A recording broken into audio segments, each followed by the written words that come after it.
One of the most vital parts of the Industrial Revolution was not the inventions of machinery itself, rather the mechanisms that made them up. The cotton gin, the loom, the first sewing machine, and even steamboats would not be able to function without these mechanisms of industry. Eli Whitney was the first man to come up with such machinery. He invented a drilling machine, as well as a milling machine that cut metal objects into identical fashion, establishing what was known as interchangeable parts. One man and a horse will do more than 50 men with those old machines. 'Tis generally said by those who know anything about it, and I shall make my fortune by it. Shoot.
Organization in the industry helped create the mass production of pottery because it offered two advantages. It first increased productivity for the manufacturer and lowered prices for the consumer. The lower prices for the consumer was because they could produce higher quality pottery faster using less labor, which would reduce the cost of production.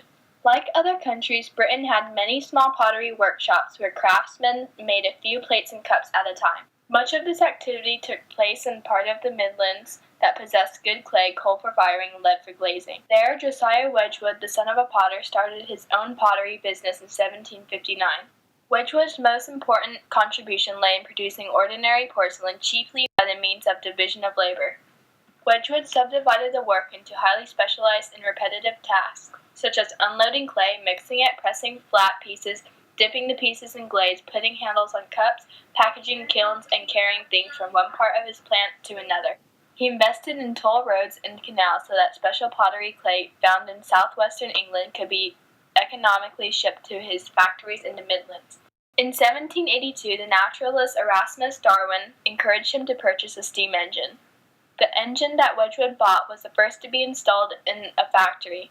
These were radical departures from the age-old methods of craftsmanship, but the division of labor and new machinery allowed Wedgwood to lower the cost of his products while improving their quality and to offer his wares for sales at lower prices.